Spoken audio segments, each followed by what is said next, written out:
네, 다음에는 7장의 미스바 성회와 성회에 대해서 말씀을 드리도록 하겠습니다.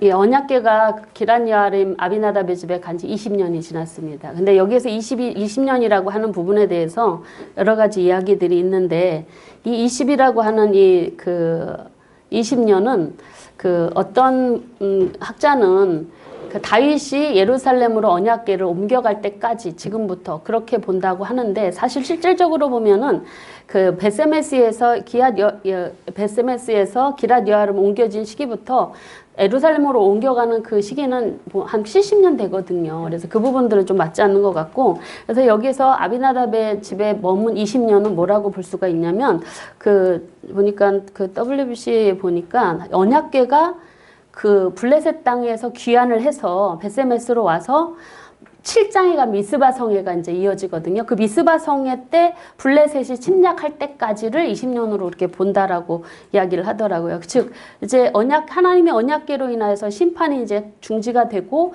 그다음에 이제 새로운 상황들이 펼쳐지게 될 그런 미스바 성회를 염두에 두고 이렇게 얘기한다라고 봅니다. 그래서 20년에 대해서 여러 가지 이제 숫자적으로는 우리가 좀 더 살펴봐야 될 부분들이 있는데, 이런 주장들도 있다라는 부분들. 그래서 이제 이어서 미스바 성회가 이어지게 되는데, 이 미스바 전투를 통해서 우리가 볼 수 있는 부분들은, 여러분들이 미스바 성회는 잘 알지 않습니까?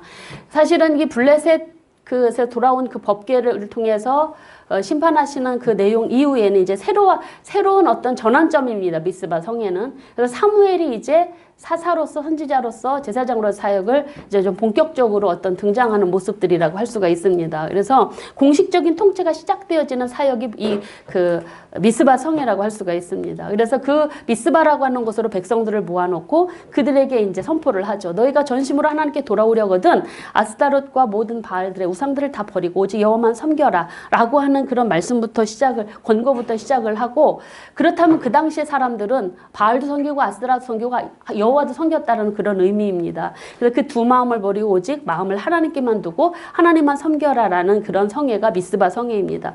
그래서 그들이 그러겠다라고 하고, 그들이 하나님 앞에 나와 금식하면서 참회 예배를 드리고 하나님께 돌아오는 그 회개의 역사를 이루는 게 회복의 역사가 미스바 성회라고 볼 수가 있습니다. 근데 이 미스바 성회는 사실은 종교적인 회개를 목적으로 해서 모였기 때문에 그들이 전쟁터에 나가는 것처럼 무기를 갖고 오지 않습니까?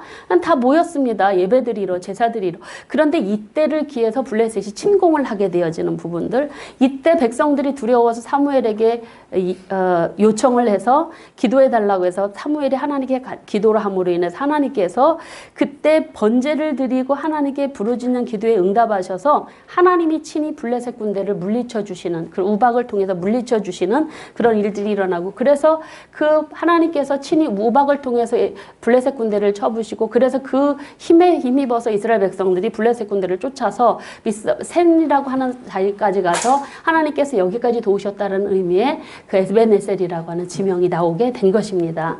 그래서 이렇게 아벡 전투에서 블레셋과의 전투에서 막 졌잖아요. 그리고 막 법궤 뺏기고, 이런 아픔 속에서 이 미스바 성회에서 신앙도 회복하고, 또 전투에서의 승리는 이스라엘 백성들로 하여금 하나님의 도우심을 경험하게 되는 그런 어떤 계기가 되었다라고 할 수가 있고, 그들의 삶이 하나님을 향한 온전한 헌신의 변화의 계기가 되었다라고 할 수 있는 것이 미스바 성회입니다. 그러면서 이제 이 미스바 성회를 통해서 미스바 성회가 지난 다음에 하나님께서 8장부터는 무슨 얘기가 나오냐면, 이제 본격적으로 미스바 성회 이후에 사무엘은 자신이 이제 고향인 라마를 중심으로 해서 순회하면서 이스라엘 다스립니다. 이제 공식적인 통치의 사역을 감당하고 있는데, 그때 이제 두 아들을 세워서 부엘세바의 사사로 세우고, 그래서 그들이 이제 불의한 방법으로 재판을 해서 백성들의 원성을 사는 일들이 있었다라는 말씀을 드렸지 않습니까? 그래서 백성들이 뇌물을 받고 게 판결을 하다 보니까 백성들이 이제 요구가 나왔습니다. 우리에게도 이제 사사 싫다. 당신이 이제 늙었고 나이가 들었고 이제 사사들이라고 하는 사람은 당신 아들밖에 없는데 우리는 그 사사의 지도력 믿지 못한다. 그래서 이제 인간왕을 요구하는 일들이 일어나게 됩니다. 그래서 이제는 우리는 더 사사가 아닌 더 강력한 왕이 필요하다. 그래서 왕을 요구하는 그런 일들이 일어나게 되어집니다. 그래서 이제 그 이스라엘 백성들이 하나님 앞에 왕을 요구한 내용에 대해서 이스라엘이 여기 두 번째 왕을 요구하다라는 부분에 대해서 왕을 달라고 하니까 사무엘이 슬펐습니다. 그래서 아, 나를 버렸구나. 근데 하나님께서 기도하니까 뭐라고 말씀하셨냐면 너를 버린 게 아니라 백성들이 나를 버린 거다 라고 하면서 옛날 애굽 때부터 그랬다 라고 하나님께서 말씀하시면서 하나님께서는요 사실 이스라엘 백성들의 진정한 왕이신데도 불구하고 하나님이 그 인간 왕 백성들이 요구를 하니까 하나님께서 허락해 주십니다. 백성들은 지금 인간왕을 요구한 것은 하나님을 왕으로 인정하지 않는 불신앙이거든요. 불순종. 그럼에도 불구하고 하나님께서는 불신앙 속에 빠져있는 인간 왕을 요구하는 이스라엘 백성들의 요구를 들어주라고 하십니다. 그러면서 왕정제도를 네가 가르쳐줘라 라고 하면서 왕정에 대한 제도 이야기를 이렇게 8장에 쭉 얘기를 하고 있습니다. 그래서 그 왕정에 대한 폐해가 바로 뭐냐, 왕정제도가 뭐냐면 너희들이 이제 세금을 납부해야 된다라는 것입니다. 왕과 관리들과 신하들을 먹여 살릴 세금을 내야 되고, 두 번째 노역이다. 너희 자녀들을 왕의 종이 되고 왕의 가축을 왕을 돌볼 그런 종이 되어서 일을 해야 된다. 노역을 해야 된다. 그리고 세 번째 군역을 해야 된다. 너희 자녀들 군대 보내야 된다. 왕정제도가 시작되면 병거와 말을 끄는 그런 군인이 너희 자녀들이 이제 군인으로 일을 하게 되는 일들이 있을 것이다 라고 하면서 왕정제도에 대한 이야기들을 전달을 합니다. 그러면서 하는 이야기가 바로 뭐냐면 8장 마지막 22절을 쪽에 보면은 뭐라고 말씀하시냐면 하나님께서 인간왕이 세워지면 하나님이 응답하지 않으실 거다 라고 말씀하십니다. 그런데 백성들은 그래도 우리는 왕이 필요합니다. 하나님이 허락합니다. 하나님이 도우심, 하나님을 왕으로 인정하는 믿음보다는 인간의 힘을 더 왕을 의지하려고 하는 백성들임에도 불구하고 하나님께서는 그 왕정제도를 허락하십니다. 근데 여러분, 이 하나님이 왜 백성들의 패역에도 불구하고 이걸 허락하셨느냐면 성경의 신명기서 17장 7절에 보면 이런 말씀이 있습니다. 우리 위에 왕을 세우겠다는 생각이 나거든. 이미 신명기서의 왕정제도를 이미 명하신 율법이 나옵니다. 그렇다면 하나님은 이미 이스라엘의 왕정제도를 작정하고 계셨다라는 것입니다. 언젠가 요구할 것이다. 하나님은 이미 그걸 다 아시고 이미 모세에게 이 제도를 주셨다라는 것입니다. 그래서 이 17장에 보면은 하나님께서 뭐라 그래요? 너희가 왕을 세워야 되겠다고 하거든. 그 뒤에는 제가 안 썼는데 하나님이 택한 자를 세우실 것이며 네 형제 중에 왕을 세울 것이며 그리고 왕을 위하여 왕의 제도도 이야기합니다. 은금을 쌓지 말고 애굽으로 가서 병마를 사오지 말고 여자도 많이 두지 말아라 하는 그런 규례들을 왕의 규례들을 주십니다. 즉 하나님께서는 이스라엘 백성들이 왕정제도를 요구하니까 내가 너희들한테 이제 응답을 안 할 거니까 왕이 가르치는 대로 해야 되고 왕이 왕에게나 백성들에게나 책임과 요구가 뒤따른다라는 사실들을 여기서 말씀해 주시고 있습니다. 그 이스라엘 백성들에게는 사실은 사사시대가 더 행복한 시대였을 수도 있습니다. 이런 왕정제도가 없는. 근데 사실 이런 왕정제도는요, 이스라엘 내에 없었던 제도입니다. 근데 하나님은 이미 신명기서에서 말씀하셨기 때문에 예상을 하고 계셨고 그래서 허락하신 것입니다. 이미 말씀하신 내용이기 때문에. 그래서 이스라엘의 요구대로 왕이 세워지게 되는, 하나님이 왕을 세우십니다. 그 왕을 세우시는 과정 중에도 하나님께서는 특별히 누구를 세우냐면요, 베냐민 지파, 가장 12지파 중에 약한 베냐민 지파의 사울을 하나님께서 신정왕국의 첫 통치자로 세우십니다. 하나님을 대리하여. 그렇지만 왕도 하나님을 왕으로 믿고 섬기며 백성들을 왕의 규례대로 율법대로 지켜야 되고 가르쳐야 될 의무와 책임이 있습니다. 그래서 이제 사울이 왕으로 세워졌을 때 그때 사울은 자신의 지파가 가장 미약한 지파라는 그런 고백들을 하는 걸 볼 수가 있는데 그것은 바로 이제 사울의 한 겸손한 면이다라고 이야기도 하지만 사실은 실질적으로 역사적으로 베냐민 지파가 약한 그런 지파였었습니다. 그래서 이 그 약한 지파라는 그 의미는 바로 뭐냐면 그 사울과 길르앗과의 관계를 통해서 우리는 좀 볼 수가 있는데 그 이스라엘 백성들과 그 사울과 그 길르앗과의 관계가 길르앗 야베스와의 관계. 그러니까 사울이 왜 그 베냐민 지파로 가장 약하냐면 그 부분에 대해서 우리는 사사기로 가야 합니다. 사사기 21장으로. 그래서 사사기 시대에 바로 지파 간의 내전이 있을 때 그때 나머지 600명밖에 남아있지 않았었습니다. 그리고 그로 인하여서 뭐 한 400년 4세대 그 사실은 내전 기록은 사사시대 초기로 보고 있습니다. 말기가 아니고. 그러다 보면 사사기가 한 350년이 되니까 한 400여 년 정도 지난 때라고 볼 수가 있습니다. 그게 4대가 지난 정도이니까 그렇게 인구가 많이 늘지는 않게. 그런 의미에서 이제 약하다고 이야기를 했는데, 근데 그래서 그런지 사울왕이 왕위에 뽑혀서도 백성들이 어떤 사람은 얘기를 좋아했어도 어떤 사람은 무시를 당합니다. 그런데 그가 왕으로 인정받은 사건이 하나 나타나는데 길랏 야베스라고 하는 곳이 암몬 족속에 의해서 침공을 당할 때 길랏 야베스가 이스라엘에 와서 우리 좀 도와달라라고 요청을 했을 때 그 소리를 들은 사울이 그 정신이 버떡 나서 그때 군대를 소집을 해서 나가서 그 암몬 족속을 쳐부시고 길랏 야베스를 구합니다. 근데 왜 이렇게 사울이 그 일에 열심을 다했는가 하면 사울과 길랏 야베스의 관계가 또 이어지는 그런 관계가 있습니다.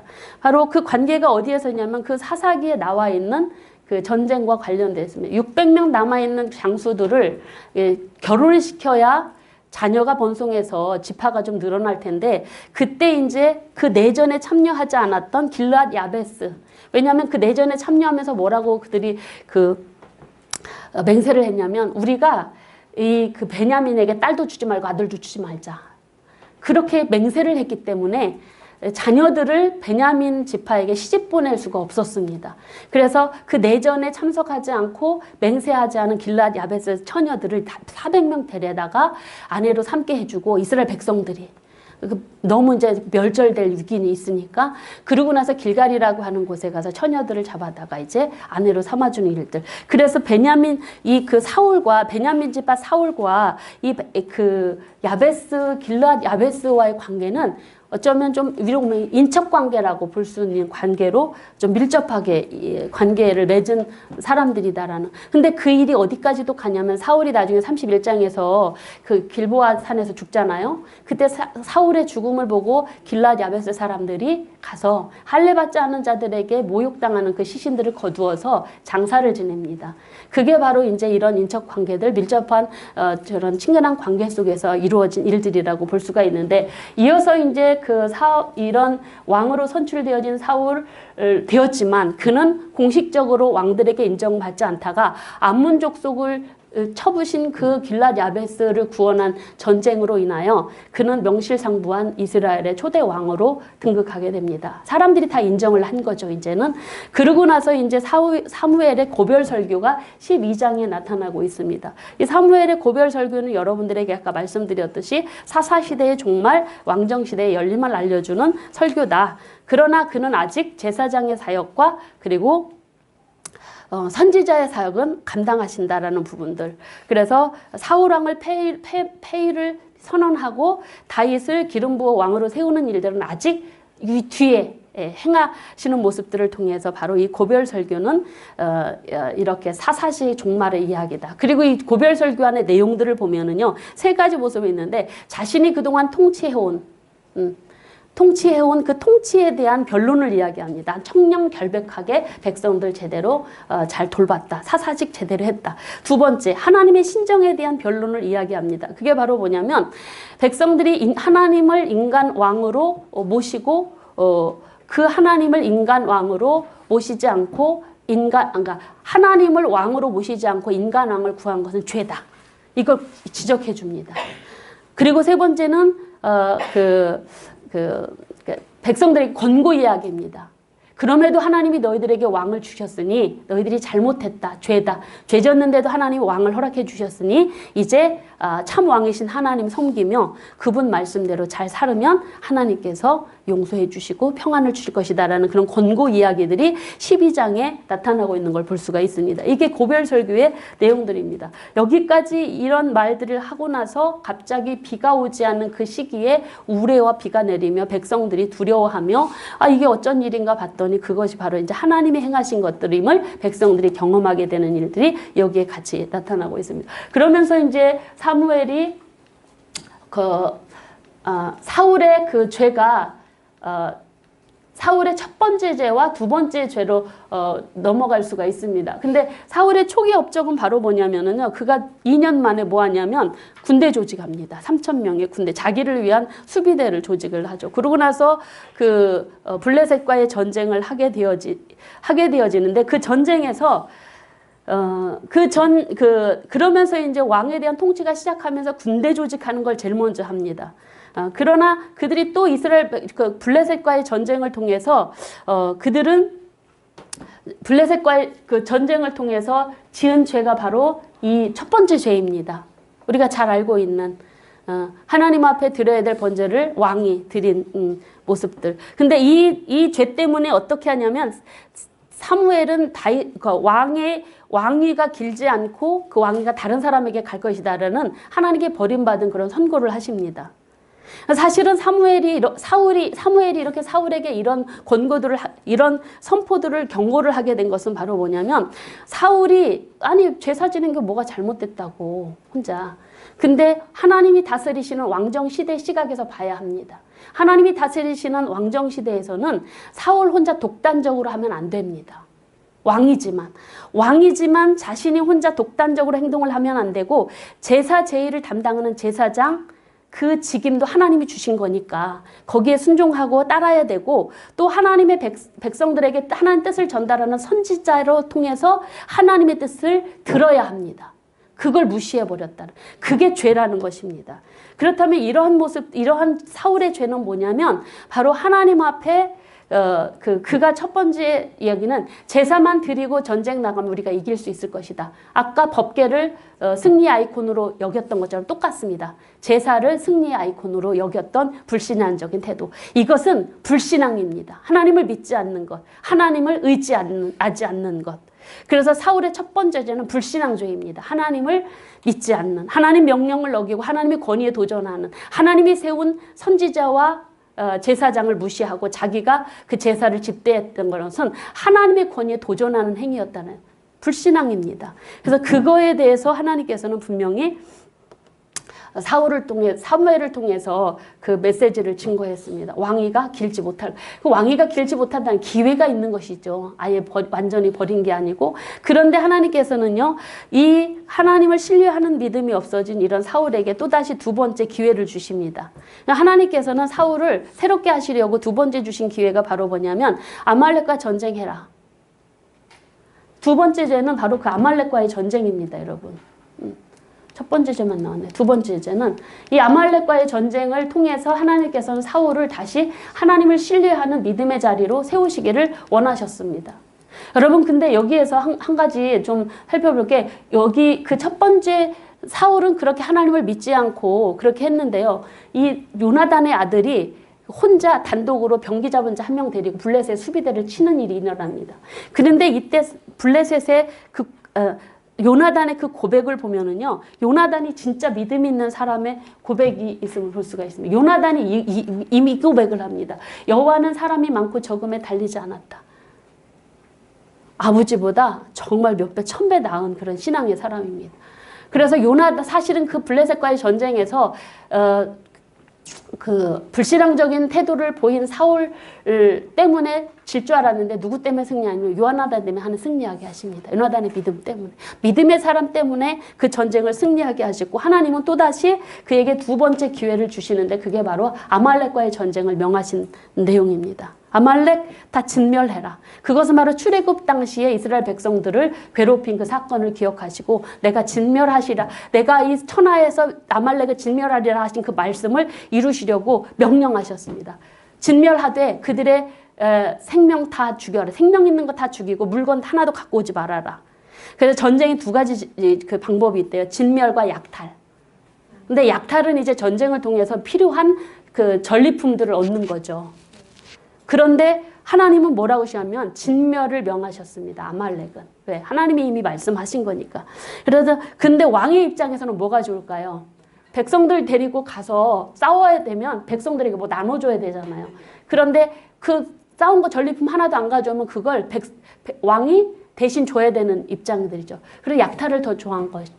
그래서 이거 어긴 것입니다. 하나님은 다 진멸하라고 그랬는데 약탈을 해서 나쁜 건 버리고 좋은 것만 가지고 옵니다. 사무엘이 막 화가 내서 책망하죠. 왜 이거 갖고 왔냐고.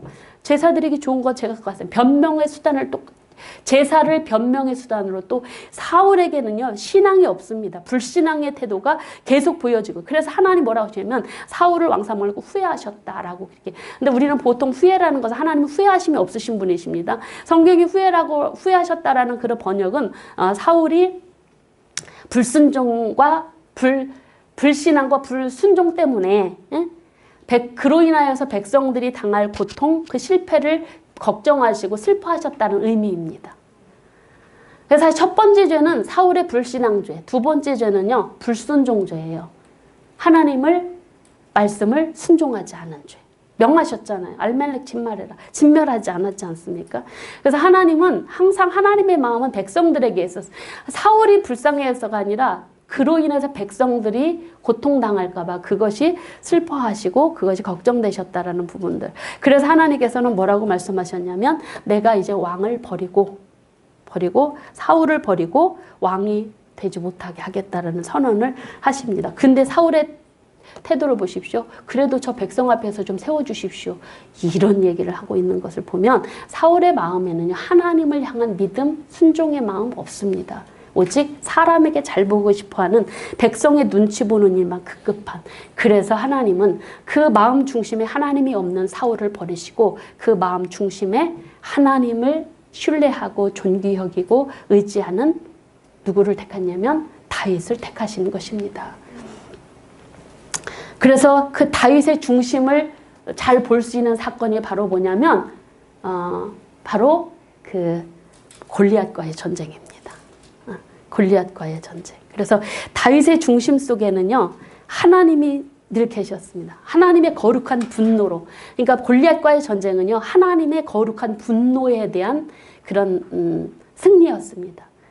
하나님의 이름을 모욕하고 하나님의 백성의 군대를 모욕하는 그 골리앗을 여호와의 이름으로 가서 물리친 이 다윗의 이 행동은 그가 신앙의 힘으로 그 일을 이루어 하나님을 의지하고 신뢰하는 믿음으로 이겼다라는 것입니다.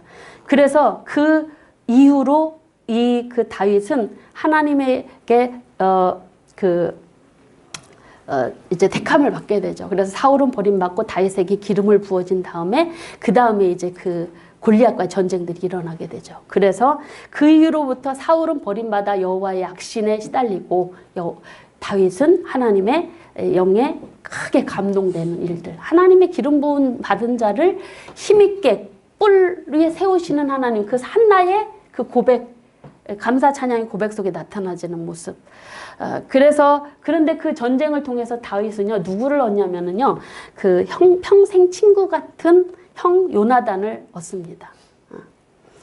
그 골리앗을 물리치는 모습을 보면서 이 요나단은요, 그 즉시 다윗을 사랑해버린다고 합니다. 그래서 자기가 왕위의 후계자인데도 불구하고 왕 후계자의 증명을 하는 그런 그 갑옷, 칼, 허리띠 이런 부분들을 다 벗어서 다윗에게 줘버립니다. 그리고 그와 평생 언약을 맺죠. 다윗은 그 일 사건 이후에도 계속 전쟁터에 나갔지만 하나님의 도우심으로 승리를 하게 되었고 신하들도 인정하고 백성도 인정하고 그런데 사울 왕만 시기를 합니다. 그래서 다윗이 요나단도 인정하고 미갈도 인정하고 그래서 결국 사울은 이 다윗을 시기해서 죽이려고 하다 보니까 요나단의 도움으로 다윗은 왕궁을 빠져나와서 그때부터 피난 생활이 이어지는 것을 볼 수가 있습니다. 다윗의 피난 생활은 여러분 간단하게 말씀을 드리겠습니다. 그래서 다윗의 피난 생활에 대해서 제가 이렇게 정리를 해서 여러분들에게 보려고 했는데 어디 갔냐? 여기 없나? 사무엘 하에 있나? 왜 안 보지? 안 보이지? 없네. 주여. 그냥 말로 말씀드리겠습니다. 그래서 있을 텐데 없을 리가 없습니다. 여기 있다. 여기 있다. 다윗이 피난 경로입니다. 그래서 요나단의 도움으로 왕궁을 빠져나와서 사무엘인 라마 나요스로 갔고 여기에 쫓아온 사울이 나중에 황홀경에 빠지는 그런 예언했다라는 표현들이 나오고 이건 하나님 말씀을 대언했다는 의미가 아니라 그냥 그런 엑스타시에 빠졌다라는 그런 의미고 그러고 나서 나중에 요나단을 만나서 보호를 요청하고 언약을 맺습니다. 그 언약. 네가 왕이 될 텐데 나중에 네 왕이 되면 우리 후손들 지켜달라. 이 약속 여기서 합니다. 그래서 그 언약 때문에 요나단의 무비보셋을 살리고 나중에 그를 보호해주고 그를 왕궁에서 있게 하는 그리고 노베 제사장 아히멜렉에게 갑니다. 그런데 이 사실이 나중에 사울에게 들려졌고 나중에 이 노베에 있는 모든 제사장들이 사울에게 죽임을 당하는 왜냐하면 다윗에게 그 도움을 줬다 그래서 그러고 나서 블레셋 가드왕 아기스에게 갔는데 아기스가 다윗이 당시 소문이 너무 잘 났거든요. 이 사람은 이스라엘의 맹장. 아니 여기로 왔다? 아유 그러면 이거 큰일 났다. 그래서 신하들도 싫어하고 그래서 미친 척 하면서 하다가 그곳에서 도망 나온 사건들이 이 가드왕 아기스의 첫 번째 방문입니다. 두 번째는 또 아둘람굴에 갔을 때는 이때는 가족하고 환란당한 자 400여 명 그와 함께 했다라는 그런 이야기들이 있고요. 그리고 모압의 미스베로 갑니다. 왜냐하면 유대 땅에 얼마 좁잖아요. 그러니까 맨날 사울이 쫓아다니니까 갔는데 갓 선지자가 책망합니다. 너 왜 여기 왔냐?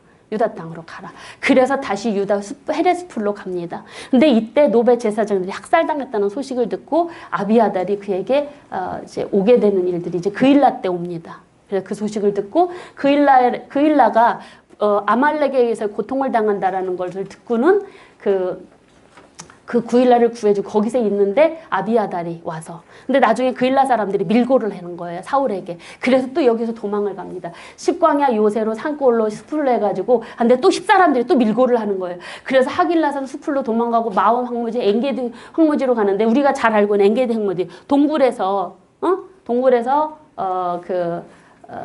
사울이 용병 보는 것을 다윗이 죽일 수 있는 기회에 살려준 사건이 바로 이때 일어납니다. 그리고 바란강야로 갔을 때 사무엘의 죽음 소식을 접하게 되는 일들이 이제 25장에 나타나고 있고 그리고 이제 갈멜의 나발 부인 아비가엘을 만나서 얻게 되어지는 일들 그리고 나중에 이제 십광야 하길라산에 갔는데 이때는 사울이 막 그 군대를 데려가지고 하길라 그 길 앞에 이제 진을 치고 있을 때 그때 다윗이 아마살 데리고 그 군대 장관을 데리고 한 명 데리고 여기 진에 들어갑니다. 그래서 사울을 죽일 수 있는 기회인데 안 죽이고 물병과 사울의 창만 들고 와가지고 사울을 살려주게 됩니다. 그러다가 하도 도망다니다 보니 이러다가 나 지쳐 죽겠다. 그래서 사울이 못 오는 블레셋으로 다시 가자. 그래서 두 번째 가드왕 마옥의 아들 아기스에로 갑니다. 근데 이번에는 아기스가 되게 환대를 하는 거예요. 근데 왜 시간이 있잖아요. 이때 첫 번째 방문하고 나중에 방문하고 시간차가 있어서 첫 번째는 다윗이 완전히 이스라엘 사람이라고 믿었지만 나중에 아기스 왕의 소문을 들어보니까 사울과 다윗이 원수지간이래더라.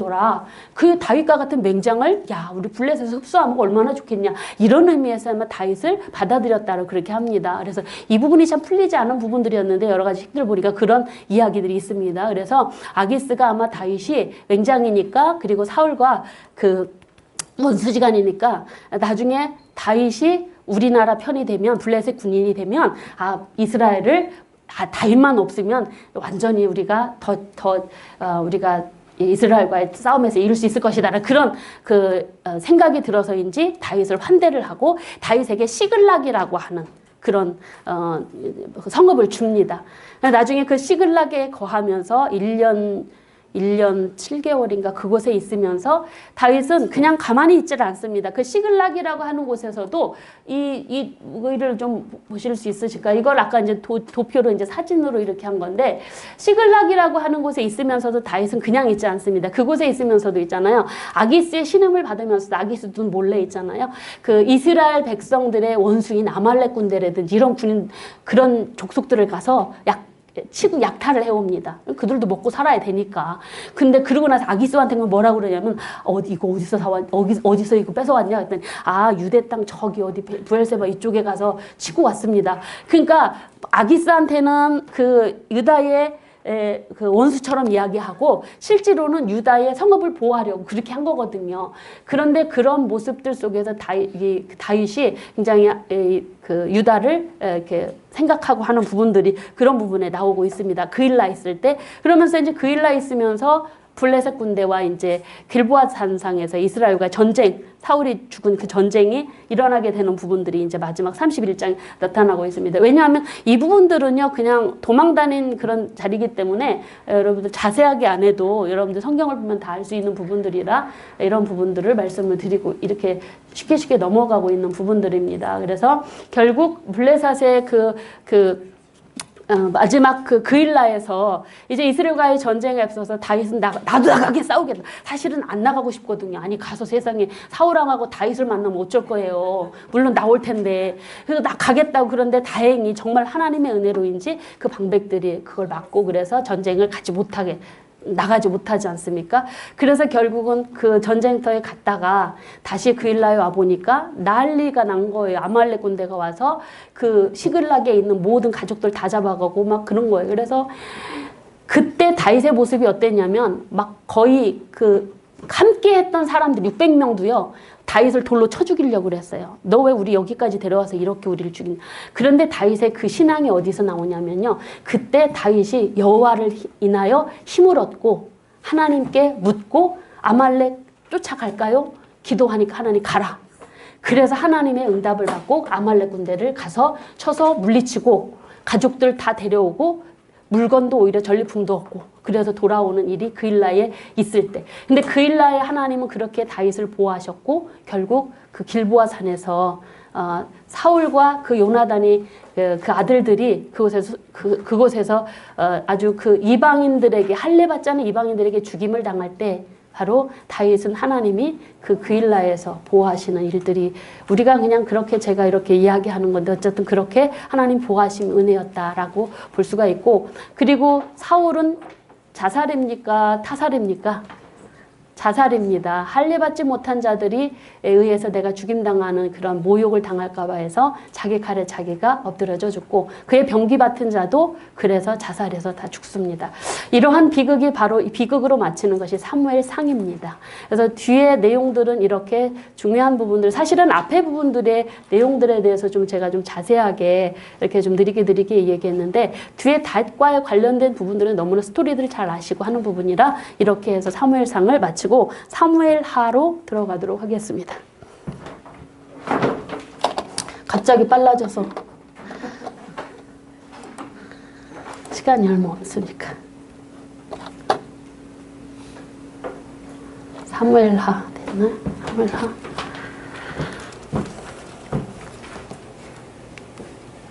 사무엘하입니다. 사무엘하는 우리가 사무엘하에서는 좀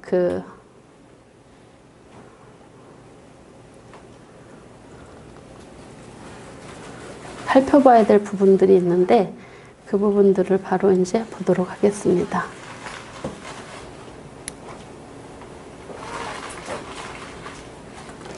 자, 사무엘하는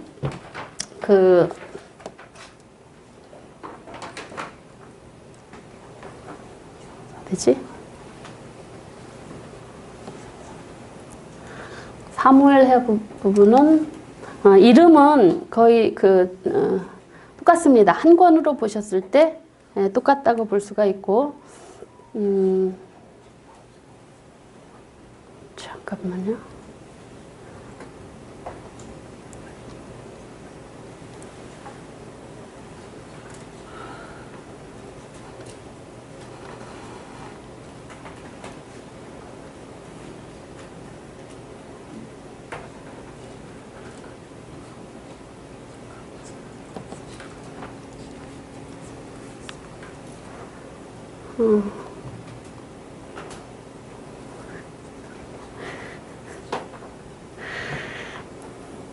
사무엘하는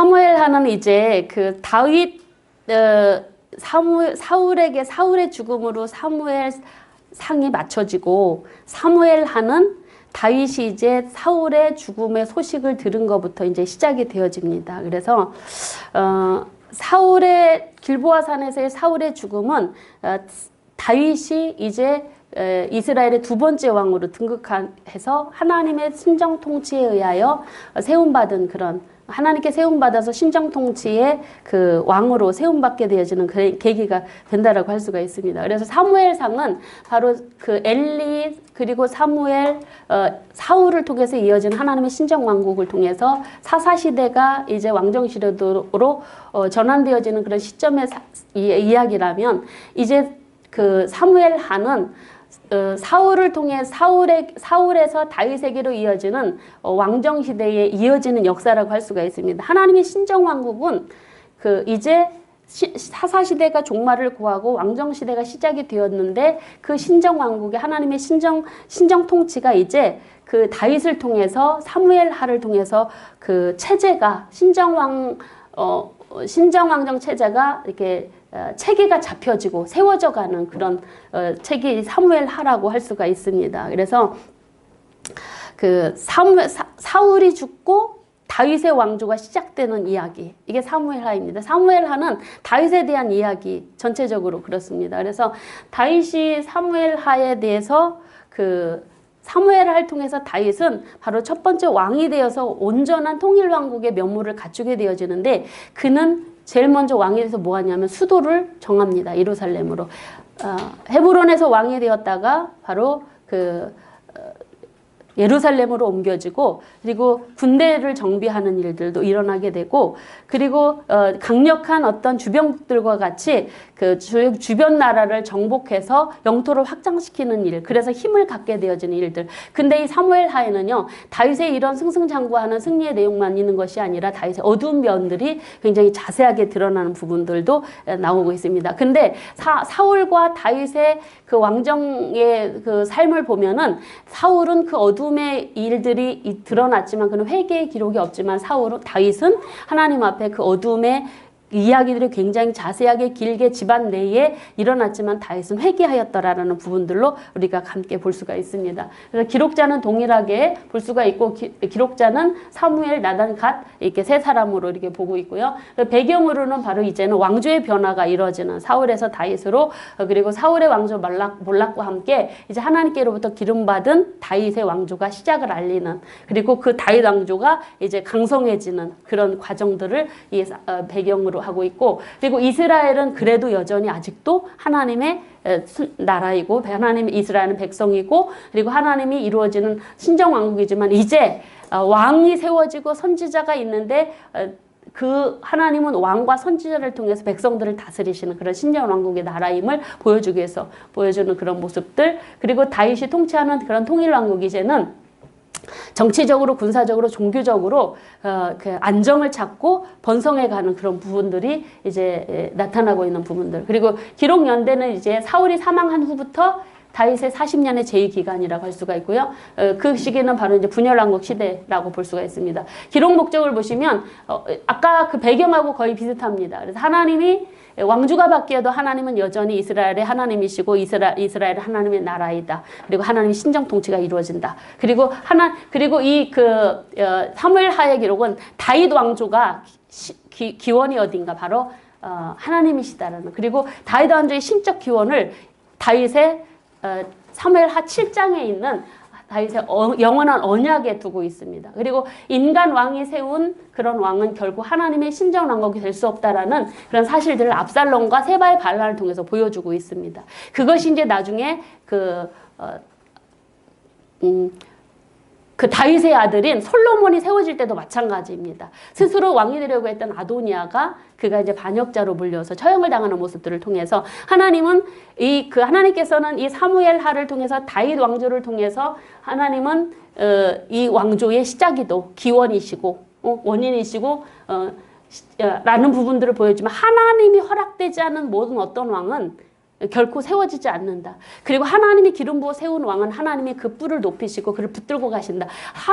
그 한나의 그 감사 찬양 속에 나타나 죽은 하나님에 대한 고백들이 여기에서도 계속 이어져 가고 있는 모습들로 우리가 좀 이해하면 되겠습니다. 그래서 결국은 세바와 압살롬이 반란을 일으켜도 결국은 다시 도로묵으로 돌아가지 않습니까? 이런 부분들이 하나님의 신정 통치의 하나의 면모이다라는 부분들을 보여주기 위해서 기록되었다라고 할 수가 있습니다. 그래서 첫 절은 바로 사울이 이제 죽고 나서 그 소식을 아말렉 사람을 통해서 이 다윗이 이제 듣게 되는 그런 모습들이고, 그리고 마지막은 이제 다윗이 그 찬양, 하나님께 감사 찬양을 하고, 그리고 하나님께 감사 찬양한 다음에 나중에 인구조사를 통해서 하나님께서 그 24장에 보면은 인구조사를 하나님께 왜 하게 하셨냐면 하나님이 하게 하셨거든요. 근데 그 왜 했냐면 하나님이 결국은요 그 인구조사를 통해서 백성들의 잘못을 징계를 하시고, 그리고 또 하나의 목적을 이루시는데 그게 바로 뭐냐면 그 하나님이 나중에 그 터를 아라우나의 타작마당을 솔로몬 성전의 터로 만들어 가시는 일들이 이루어 가시는, 그러니까 사람이 계획하는 일들이 하나도 댕기셨고 다 하나님이 그렇게 이루시더라 하는 부분들을 우리는 사무엘 하의 다윗 왕조를 통해서 볼 수가 있습니다. 사무엘 하의 전체의 보기는 이렇게 볼 수가 있습니다. 1장부터 21장까지는 왕과 언약을 맺으시고 그를 통해 이스라엘 다스리신 하나님에 대해서, 그리고 마지막은 다윗의 찬양과 교만에 대해 하나 징계하시는 모습. 이 교만에 대한 징계는 바로 그 인구조사 이야기입니다. 24장. 그래서 하나님 안에서 하나님의 통치 아래서 이루어지는 모든 일, 하나님의 백성들을 향한 통치의 내용들은요 다 그 사울의 집안처럼 완전히 멸망을 당하고 외면을 당하는 것이 아니라 하나님께서 다스리시는 통치 아래에 있는 하나님이 기름 부어 편들어 주시는 사람들은 교만하고 죄를 지어도 이 다윗 언약에서 약속하고 있는 사울 왕조처럼 망하지 않고 징계를 통해서 세워가겠다 하신 그 언약대로 이뤄가시는 증거가 이 징계하시는 하나님이 나타나고 있습니다. 그래서 다윗 언약의 여기 7장에서 나타나지고 있는 내용이 이 징계하시는 하나님을 통해서 하나님은 택한 백성, 하나님이 세운 백성들을 거룩하게 만들어가는 과정 중에 그들을 이제는 다시는 멸절하지 않고 죄를 징계하셔서 세우시는 모습들. 그래서 이렇게 연결이 되어지고 있는 부분들 볼 수가 있습니다.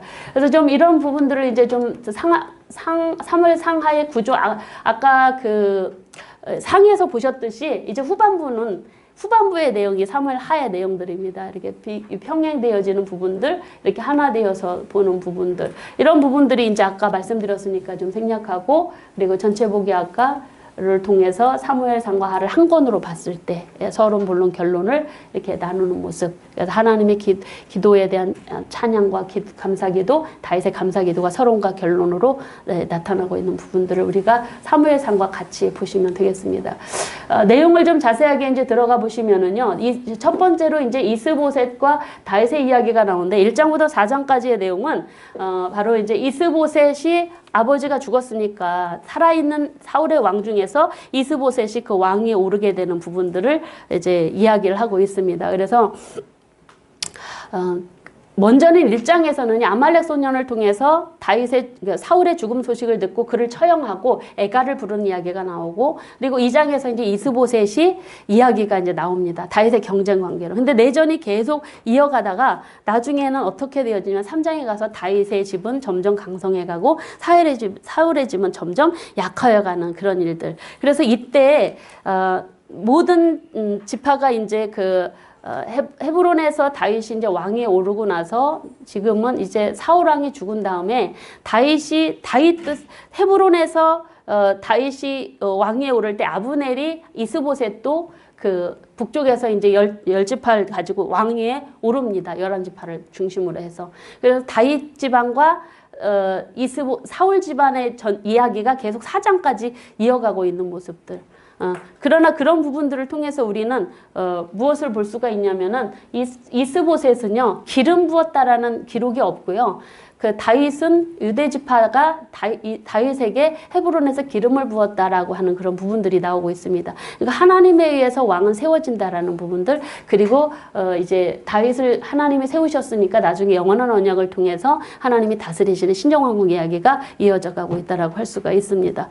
그래서 이제 다윗은 이제 통일왕국이 되어져서 그래서 이제 나중에 4장에서 이제 이스보셋이 죽습니다.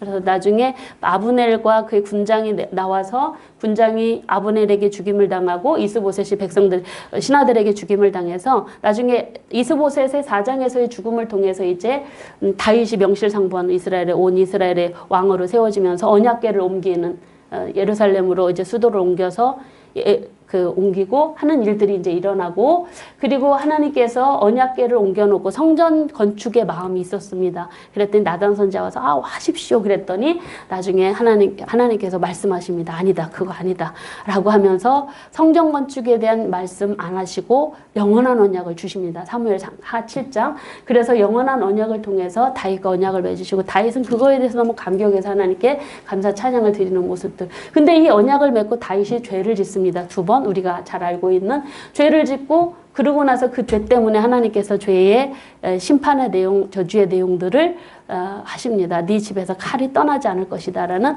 그래서 압살롬이 대두는 바로 압살롬의 반란입니다. 근데 이 이야기들을 이제 깊이 있게 하다 보면은 사실은 다윗의 이 첫 번째와 두 번째 죄는, 두 번째 죄로 인해서 압살롬의 그 반역이 일어났다라고 볼 수 있지만, 아까 처음 말씀드렸듯이요, 하나님의 그 말씀은 분명히 그 저주를, 심판을 내리시지만 압살롬이 잘못을 하지 않았더라면, 그리고 다윗이 그 과정 중에 자녀들을 치리하고 하는 부분에 있어서 잘했더라면 아마 그 재앙이 임하지도 않을 것입니다. 근데 우리가 이제 내용을 자세히 살펴보면 압살롬도, 암논이 죄를 지었을 때도, 압살롬이 죄를 지었을 때도 다윗은 그거를 체크하지 않습니다. 침묵합니다. 그 죄가 어쩌면 이 집안 내에 그런 어떤 환란으로 더 이어져가는 모습이 되었을 것이다라고 보여지고 있고요. 그러고 나서 이제 나중에 압살롬의 반역 때문에 예루살렘으로 이제 다윗이 예루살렘 성에서 도망을 가는, 도피하는 내용들.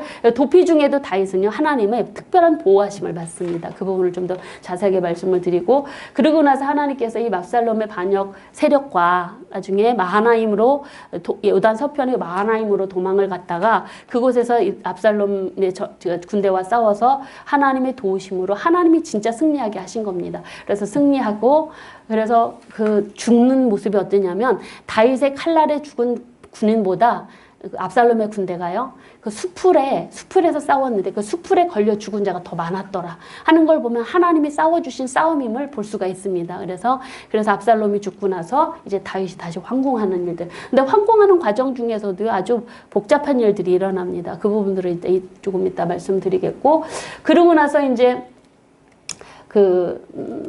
다윗이 이제는 돌아오고 나서 그러고 나서 하나님의 그 모습, 하나님의 징계의 모습들, 그리고 블레셋의 패배들. 이때 이제 다윗이 블레셋을 이제 점령하는, 블레셋 지역을 점령하는 일들이 일어나게 되고, 그래서 이제 하나님의 승리의 은혜에 대한 다윗의 감사 찬양, 그리고 하나님이 나를 이렇게 구원하셨다라는 거에 대한 감사 찬양과 더불어 다윗이 나중에 인구조사를 하나님이 교만하게 보시고, 근데 그건 사실은 하나님이 행하신 일이기 때문에 하나님 당신의 택한 백성을 징계하셔서 바르게 세우시려고 하신 일 징계하시고, 그리고 다시 그 곳에 성전을 지켜 하시는 일들로 사무엘하가 24장이 마무리지고 있다라고 할 수가 있습니다. 좀 자세하게 들어가서 좀 중요한 내용들만 좀 살펴보시면,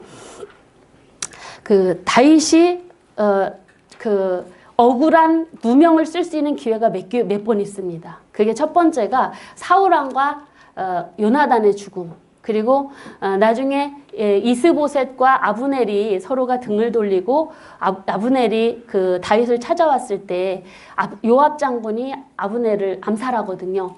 그때도 사람들은 겉으로 보기에는 다윗 왕이 시켜서 죽인 것처럼 그렇게 보여줄 수 있는 부분들이었는데, 그런 부분들, 그리고 나중에 또 그가 압살롬의 반란에서 도망갔다가 다시 황궁을 할 때, 그때 다윗은요, 요압 장군을 군대 장관으로 안 세우고 유대 지파하고 좀 이렇게 이야기를 하려고 유대 지파 아마샤를 군대 장관으로 세웁니다. 근데 그때도 요압이 다윗 몰래 아마샤를 죽이는 일들, 이러한 일들이 다윗에게 있어서는요, 굉장히 위험천만한 일들이었습니다. 다윗 왕에게는. 왜냐하면 사울 왕이 죽고 이스보셋이 이제 죽임을 당하고, 이스보셋이 죽을 때도 마찬가지였습니다. 다윗에 마치 다윗이 시켜서 된 것처럼 보여질 수 있었지만, 그러나 그 모든 건 하나님의 신정에서 이루어진 일이고, 그리고 또한 그 과정 중에서도 다윗은 그 하나님의 신정 속에서도 이렇게 당해지는 위기들, 이러한 위기 때도 하나님의 선하심에 다 맡기는 일들을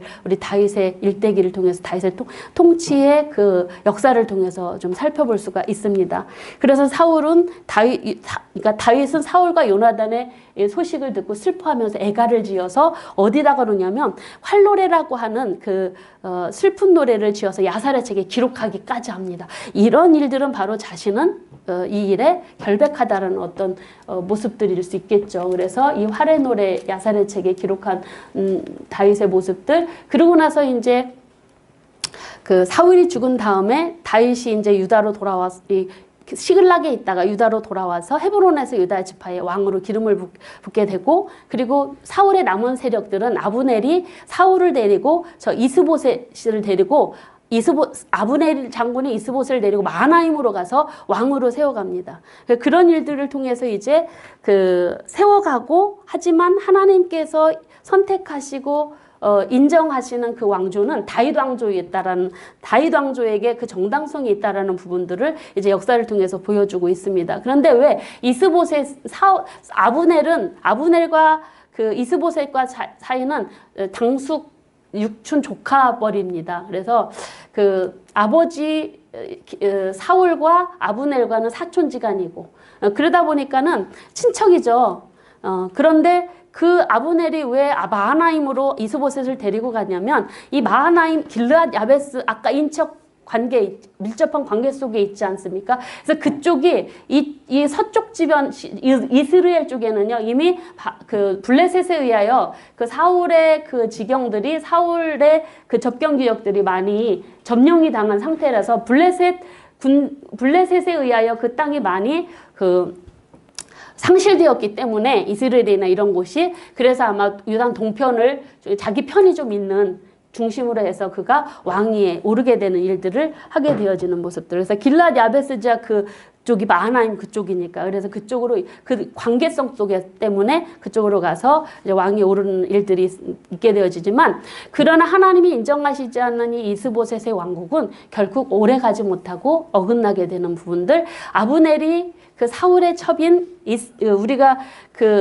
이야기하고자 하는 그런 리스바를 범합니다. 그거는 바로 이제 나중에 그 고대 왕국에 있어서 선대왕의 여인을 취하는 것은 어떤 그 왕정의 정당성, 이제 그 왕권을 탈취하고자 하는 그런 욕심 때문에 그렇게 보여졌다고 합니다. 그 일 때문에 이스보셋이 아브넬과의 관계가 틀어지고, 그래서 아브넬이 남쪽으로 다윗에게도 내려오고, 그래서 아브넬은 요압에게 죽고 암살당하고, 그리고 이스보셋은 조금 있다가 아브넬도 죽고 나서 나중에 신하들에게 죽임을 당하게 되는 부분들. 그래서 이스보셋이 죽고 나서 이스라엘의 모든 지파들이 다윗에게 와서 우리 왕이 돼 주십시오. 그래서 이제 온 이스라엘의 다윗이 왕이 되고, 그래서 그는 이제 헤브론에서 예루살렘으로 옮겨갑니다. 7년 6개월을 있다가, 그래서 예루살렘을 옮겨가서 그가 수도를 정하는데 예루살렘으로 수도를 정합니다.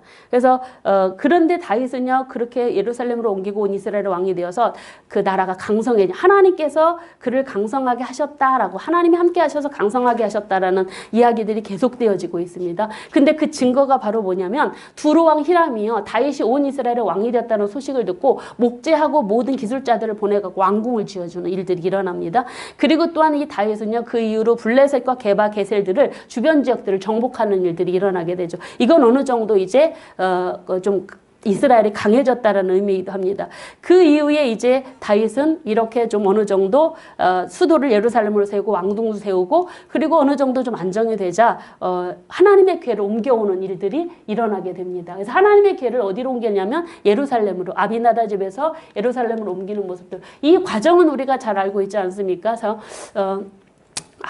거앗 자손이 어깨에 매서 옮겨야 되는데 바로 새 수레에다가 옮기다가 그 오사와 아요가 그 수레를 끌다가 소가 이끄는 그 수레를 웃사가 잡음으로 인하여서 베레스 웃사라고 하는 지명이 나오게 되는, 그러니까 죽임을 당하게 되어지는 일들, 이것은 바로 그 웃사의 명백한 잘못이라고 할 수가 있습니다. 바로 하나님의 거룩성을 침해한 사건. 그러니까 언약궤가 떨어지면 그냥 놔둬야 돼요. 아무리 제사장이어도 그걸 함부로 만지면 안 되거든요. 아까 말씀드렸듯이.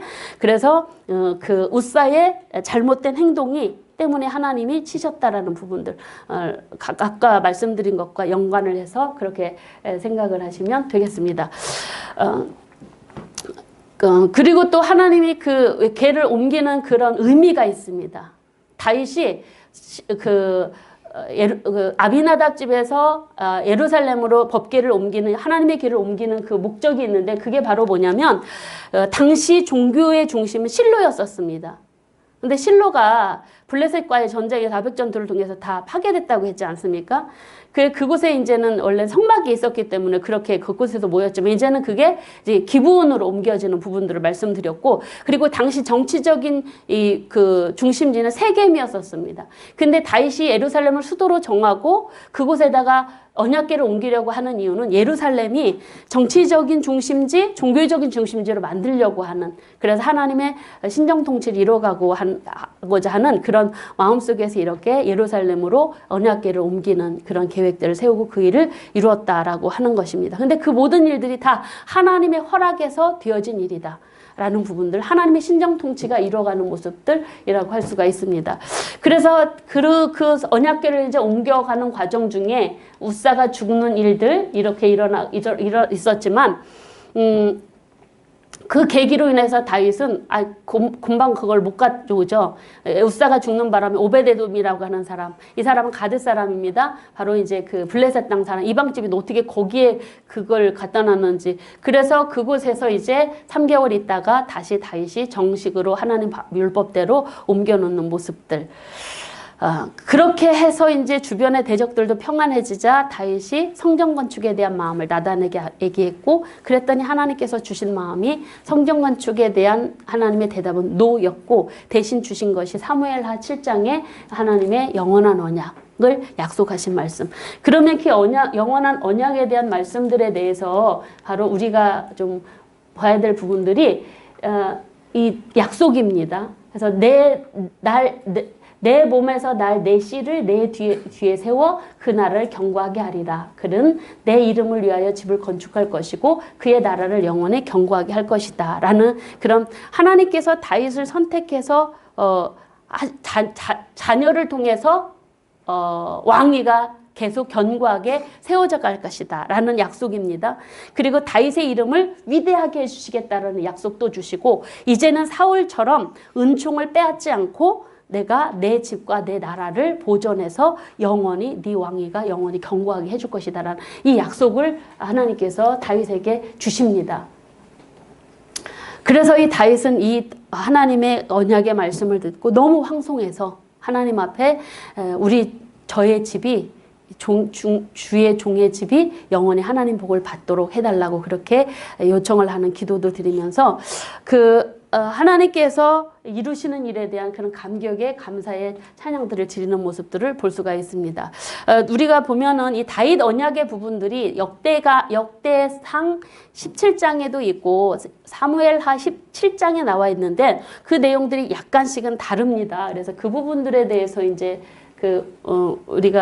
제가 역대기 때 이제 좀 더 자세하게 다루는 부분들인데, 어쨌든 이 사무엘 하에서는 다윗 그 자신의 집과 그 나라에 대한 그 왕위에 대한 영원한 견고함을 보증해 주셨고, 그 역대상 17장에서는요, 그의 후손, 솔로몬을 통해서 다윗의 집과 그 나라를, 그 왕위를, 솔로몬의 왕위를 견고하게 해줄 것이다라는 그런 좀 차이가 있는 모습으로 기록된 것을 볼 수가 있습니다. 그래서 역대기와 사무엘하의 하나님의 그 다윗의 언약의 특징들을 좀 비교해 보면 그렇게 보여주고 있습니다. 그러면서 이제 다윗은요, 이렇게 하나님의 언약을 받고 나서 하나님 앞에 범죄하는 일들이 일어납니다. 우리가 너무나 잘 알고 있는 밧세바를 간음하고 우리아를 죽인 일, 이게 바로 이제 첫 번째 죄라고 할 수가 있습니다. 그러니까 하나님께서는요, 이 죄를 짓기 전에 이 죄를 짓기 전에 하나님은 그 다윗에게 어디를 가든지 그 주변 지역을 정복할 수 있도록 어디를 가든지 이기도록 은혜를 베풀어 주셨습니다. 그래서 그때 정복된 나라들이 이 블레셋 완전 그리고 게셀 모압 아람까지도 정복해서 조공을 받는 일들이 근데 이 모든 것들이 성경 8장 14절에 보면 하나님이 하셨다라고 이기게 하셨다라고 성경은 기록하고 있습니다. 그래서 이때 암몬과의 전쟁이 다시 시작되어집니다. 근데 암몬은 이제 자기는 혼자 안 되니까 아람이라고 하는 사람들과 마아가 사람 막 여러 연합체들, 여러 나라들과 함께 그들을 고용을 합니다. 돈 주고 이제 그 군인들을 산 것이죠. 그래서 다윗 암몬 족속이 아람과 마아가 사람들을 고용해가지고 이스라엘과 전쟁이 일어나게 되죠. 근데 그 암몬과의 전쟁 때 군인들과 백성들은 부하들은 다 전쟁터에 가 있는 때 바로 다윗이 밧세바를 범하는 죄를 짓습니다. 이 전쟁이 일어나는 때에 그 부분들에 대해서 하나님께서 다윗의 죄는요 거의 우리아를 죽인 죄는 고의적인 죄라고 할 수가 있습니다. 그래서 자기의 죄를 밧세바를 간음한 걸 은폐하려고 해다가 안 되니까 결국은 전쟁터에서 죽이는 이게 다 고의적인 아주 악랄하게 고의적인 죄입니다. 하나님께서 진노하시죠. 근데 다윗의 언약이 있지 않습니까? 사울의 집처럼 네 집을 영원히 멸망시키지 않겠다는. 그런데 대신 집안에 대한 저주를 하십니다. 칼이 영원히 네 집안을 떠나지 않고 내 아들들의 다윗의 아내들이 빼앗겨서 이웃에게 줄 것이고 태어난 아이가 죽을 것이다 라는 이런 하나님의 그 저주의 말씀을 듣습니다. 그런데 다윗은 이 죄를 받을 때 변명하거나 숨기지 않습니다. 다 인정을 합니다. 그리고 하나님께 밤새 침상을 적시면서 회개 기도를 합니다. 밧세바를 간음하고 나서 시편 51편이 그가 이제 밧세바를 간음하고 지은 죄에 대해서 하나님께 회개할 때 지은 그 시편이 51편이라고 할 수가 있습니다. 그래서 다윗은 나중에 그 밧세바가 낳은 아이가 죽을 때도 처음에는 살아있을 때는 하나님 앞에 살려달라고 기도했지만 죽자마자 그냥 정신을 버떡 차리고 자기 원래 자기 자리로 돌아옵니다. 신하들이 너무 희한합니다. 아니 왜 그렇게 죽었다 그러면 더 쓰러지실 것 같은데 어째 그러시냐고 그랬더니 하나님이 하신 일을 내가 돌이킬 수 없다. 하나님 주권을 인정하는 다윗의 모습입니다. 아까 골리앗과의 전쟁에서는 그가 하나님의 그 거룩한 마음을 품고 그렇게 나아갔던 믿음의 하나님을 신뢰하는 믿음으로 행한 일이라면 이 범죄를 통해서 다윗에게서 보여지고 있는 모습은 하나님의 주권을 인정하는 다윗의 모습이 나타나고 있다고 할 수가 있습니다. 두 번째는요, 여러분 우리가 보면은 그 두 번째 죄는요 13장에 나타나고 있거든요. 근데 이 13장에서의 이 그 죄의 모습은요 어떻게 보면 그 13장 1절에 보면은 2일 후에 라고 기록이 됩니다. 즉 무슨 얘기냐면 밧세바 사건 후에 암논 사건이 일어났다라는 이야기를 하고 있습니다.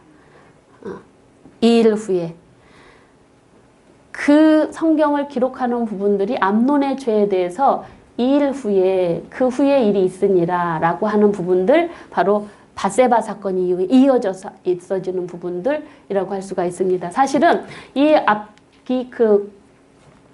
13장에는 암논이 그의 이복 여동생 다말을 압살롬의 여동생이죠. 다말을 강간을 하게 됩니다.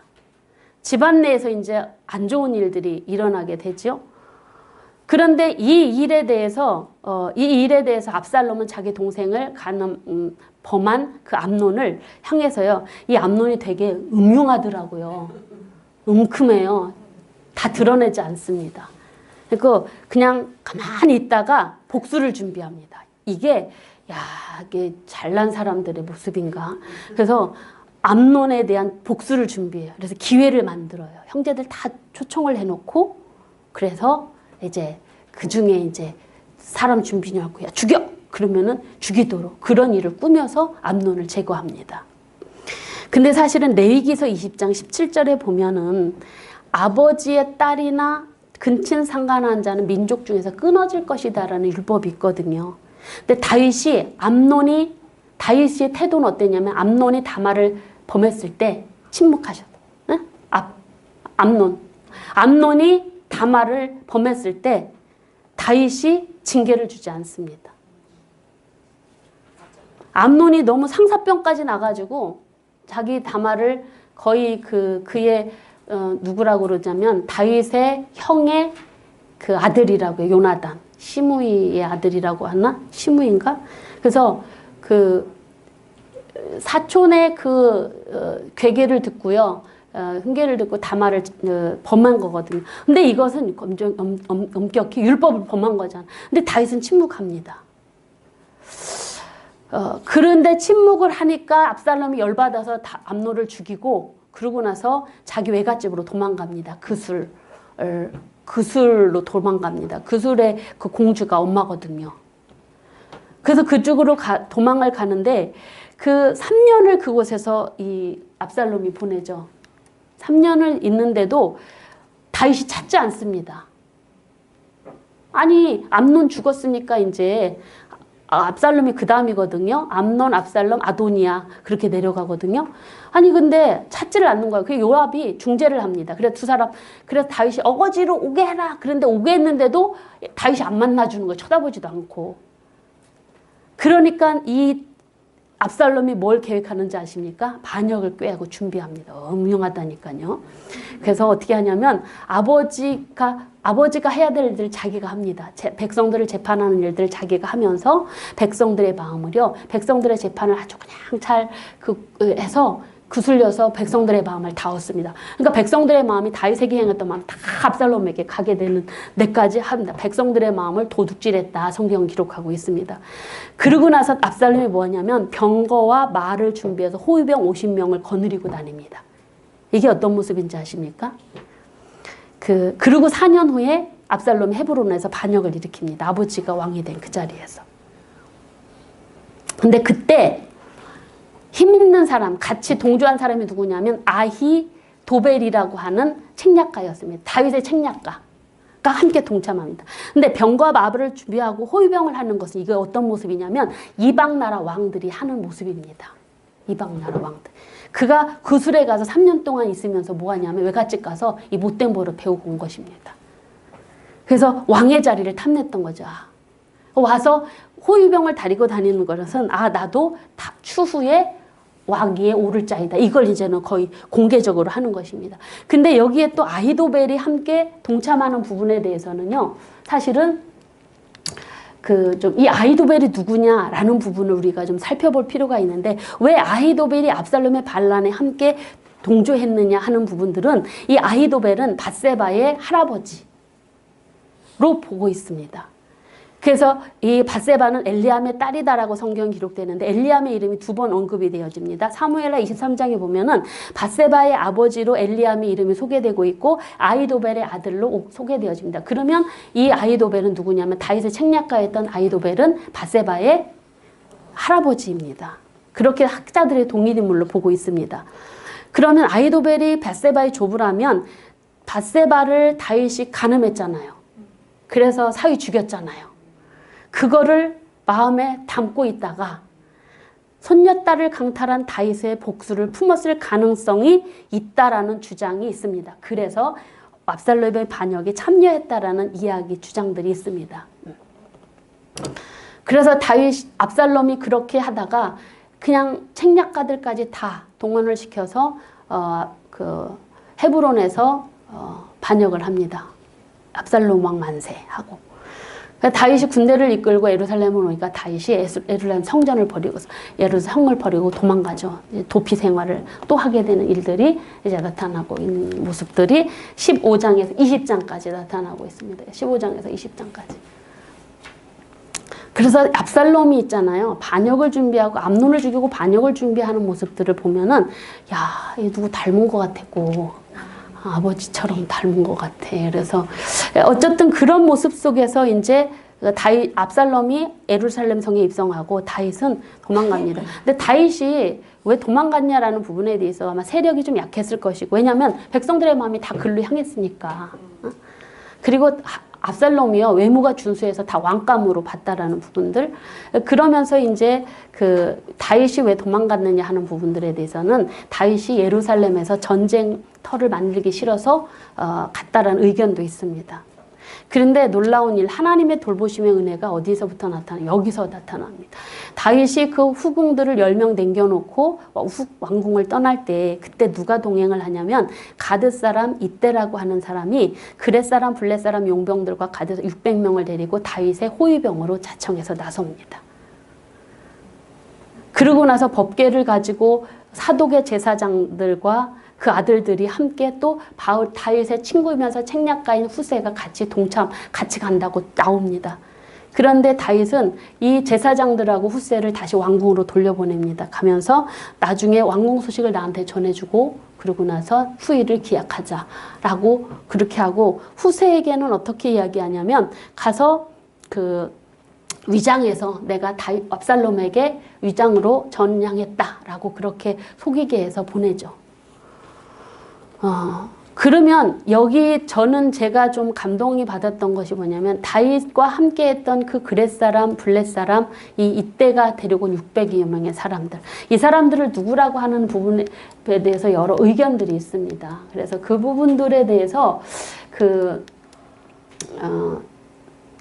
정확하게 누구인지는 알려지지 않는데 첫 번째로는 블레셋 사람들이다라고 보고 있습니다. 다윗이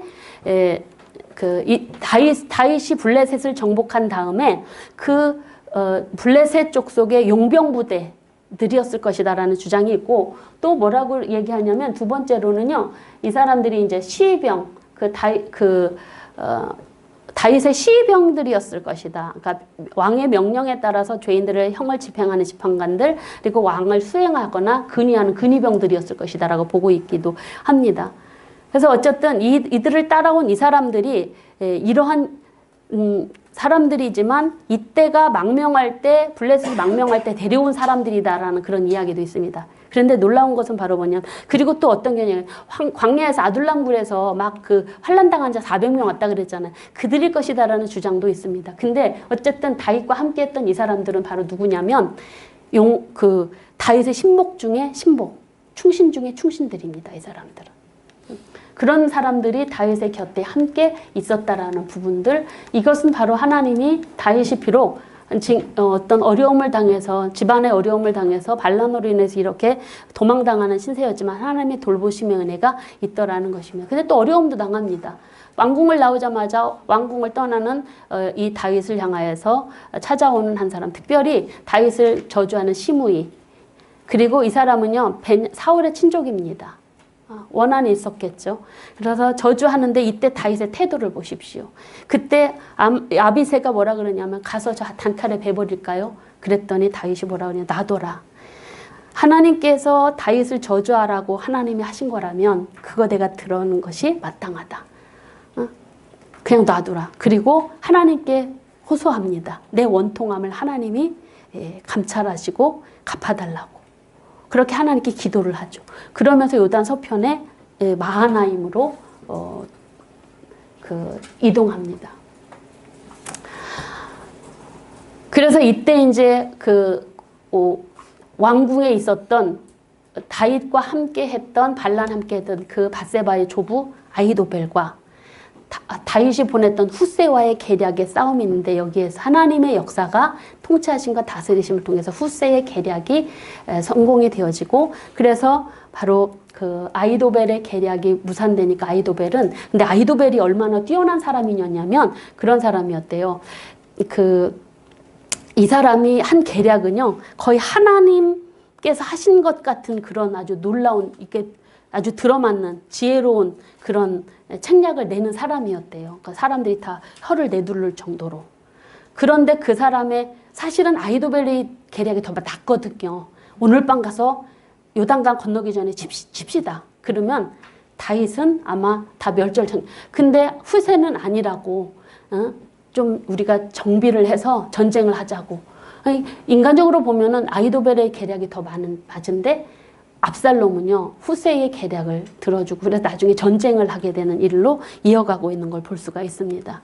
그래서 그리고 이 아히도벨이요 완전하게 정권을 장악하려고 다윗이 남겨둔 후궁을 범하도록 압살롬이 그러니까 전 선왕의 후궁을 범하는 것은 이제 내 왕권은 정당성이 있다라는 걸 의미하기 때문에 그러한 계략도 낸 사람이 아히도벨이라고 하는 사람입니다.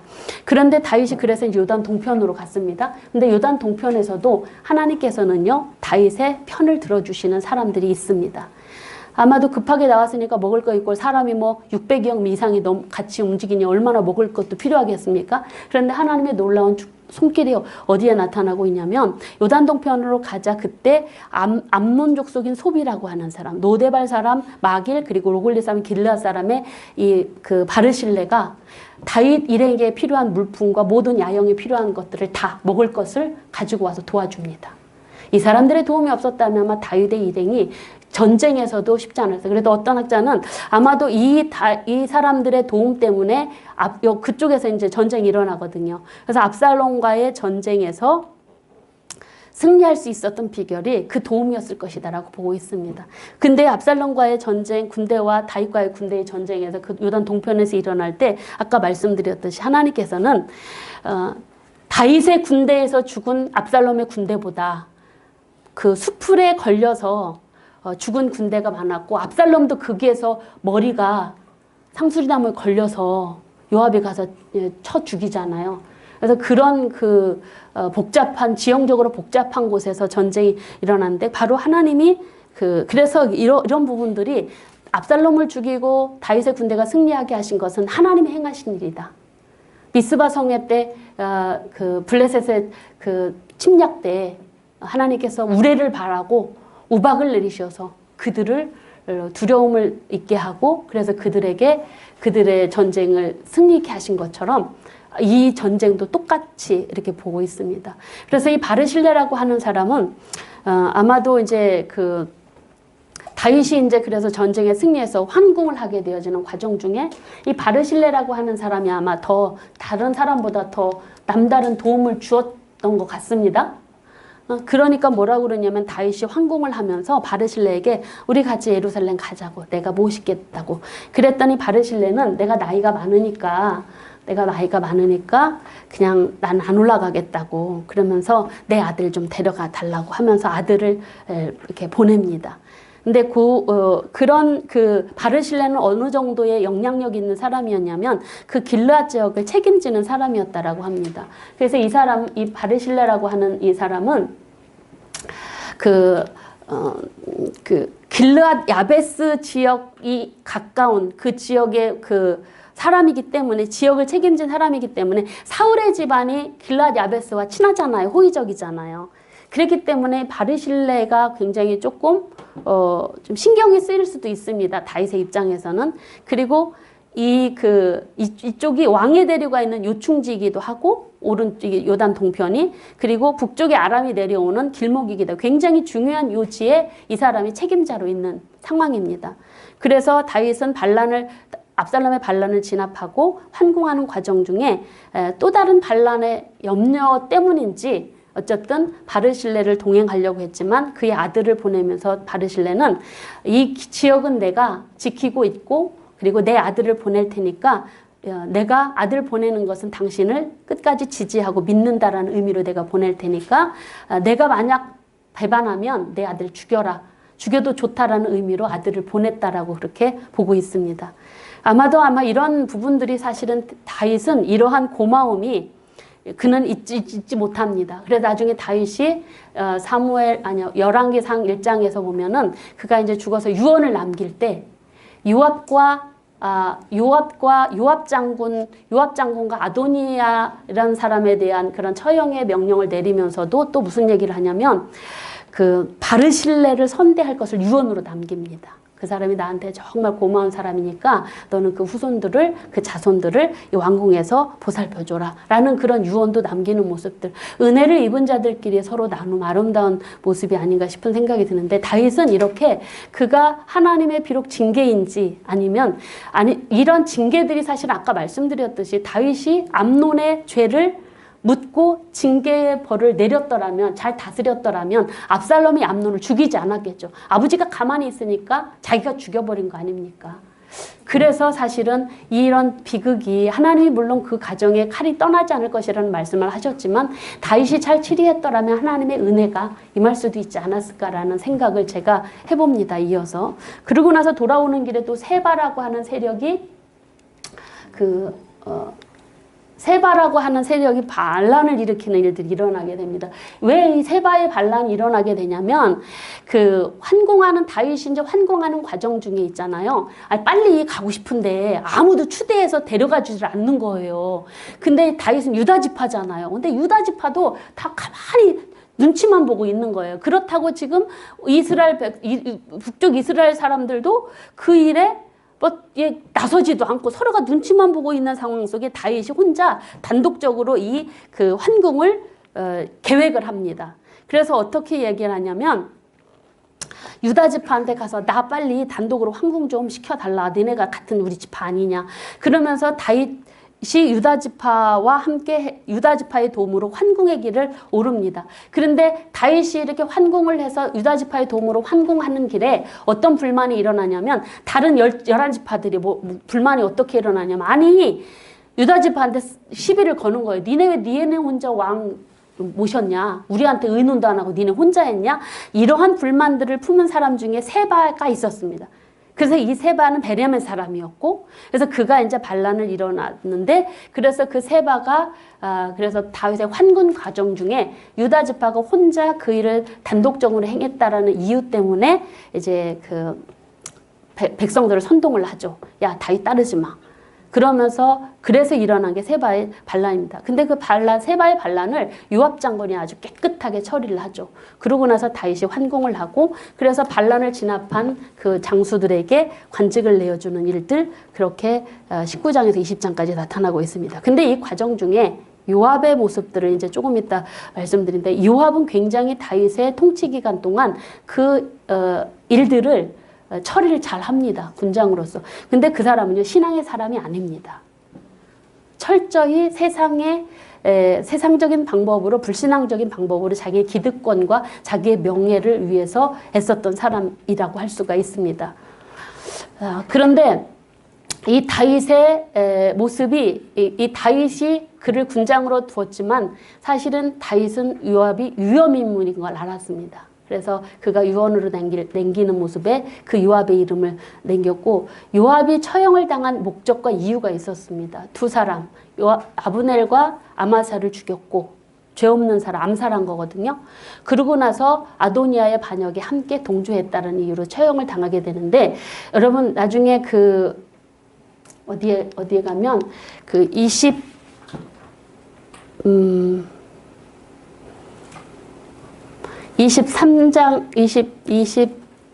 22장에 가보면은요, 다윗이 저기가 나옵니다. 용사들. 37인의 용사들의 이야기가 나오는데, 그 용사들 중에 누가 없냐면 요압 장군이 빠집니다. 요압이 그렇게 많은 공을 세웠는데도 불구하고 요압의 이름이 37인의 그 신복 중에 없습니다. 그것은 바로 이제 우리가 전 역사를 통해서 보면 요압은 다윗 왕의 명령대로 안 하고 지 맘대로 처리한 일들이 몇몇 있었습니다. 다윗은 그게 늘 마음에 있었었고, 그래서 요압이 신앙의 사람이 아니었고 순전히 세상 욕심에 가득 찬 사람이었음을 배변해 주는 게 다윗의 그 장수들의 명단에, 37인의 명단에 나오지 않았다라는 것입니다. 이런 부분들을 우리가 좀 같이 연관을 해보면, 그는 철저히 세상 사람과 같은 인본주의 사상을 가진 사람, 하나님 중심 신앙을 가지고 있지 않은 사람의 말로였다는 것. 자, 마지막으로 보면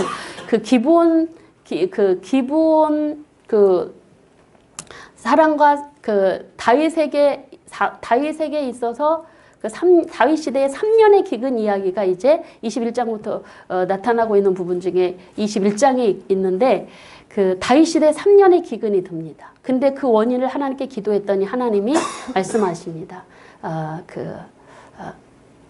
피를 흘린 집, 사울과 그 피를 흘린 집 기브온 사람들을 학살한 백성 중에 죄가 있다라는 응답을 받습니다.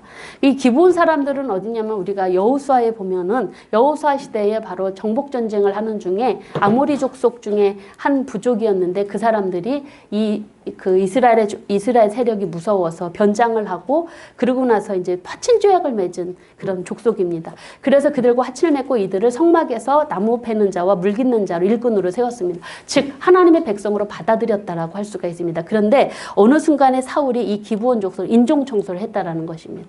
그래서 인종 청소를 하고 그들을 이 이스라엘에서 쫓아내려고 하는 그런 일들이 있습니다. 근데 성경에는요, 언제 사울이 그렇게 인종 청소를 했다는 기록이 없습니다.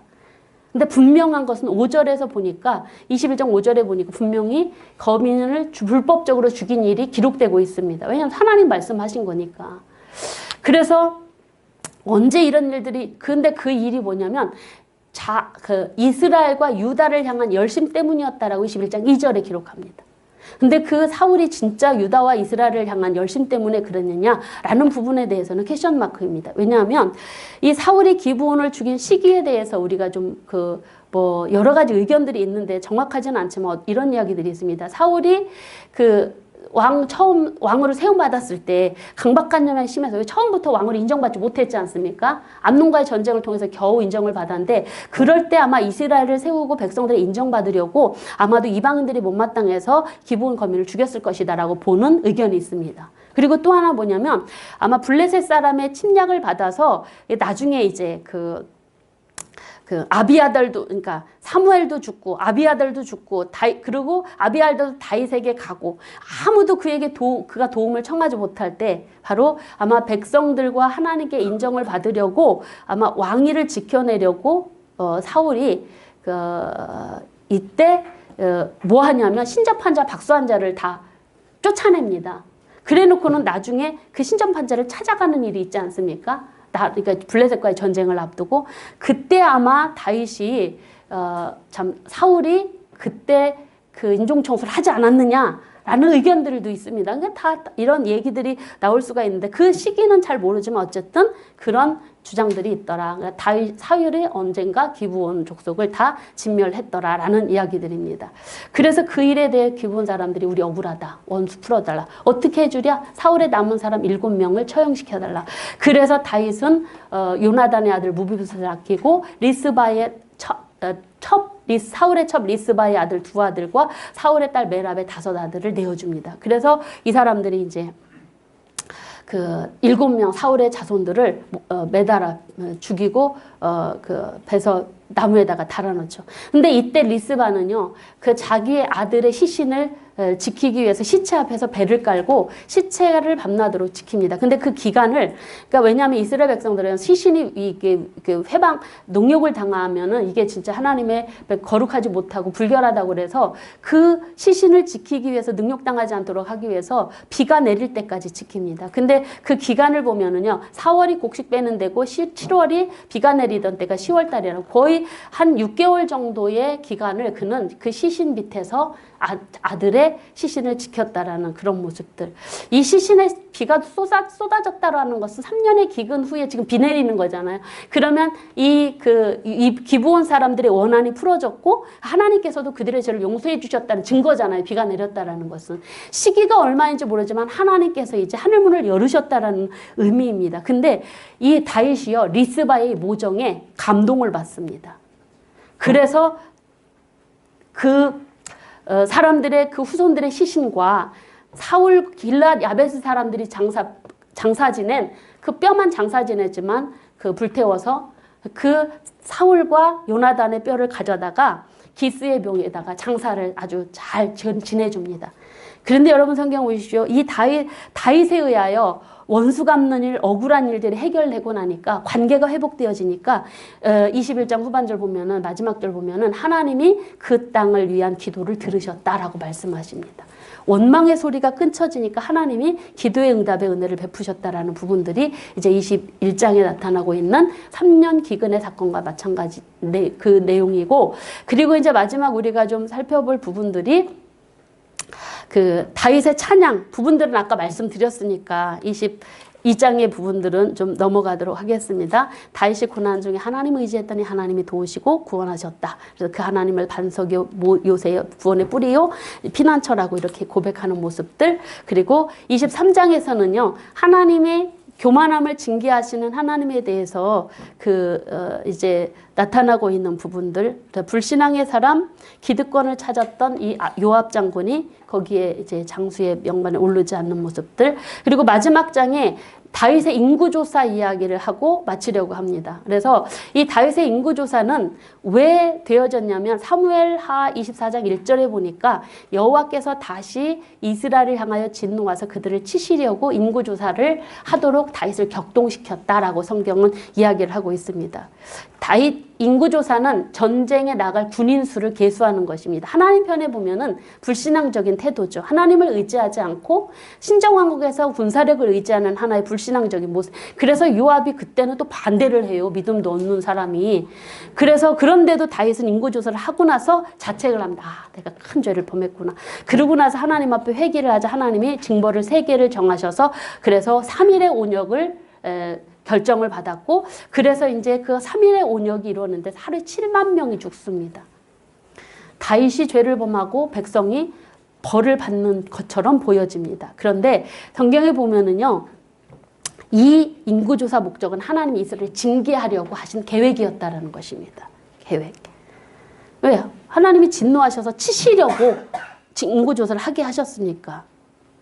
그렇다면 하나님 왜 진노하셨나? 이스라엘 백성들에게 왜 진노하셨나에 대한 부분들이 어디서 나타나고 있냐면 기록에는 없지만 이스라엘 백성들 가운데 숨겨진 죄가 있을 것이다.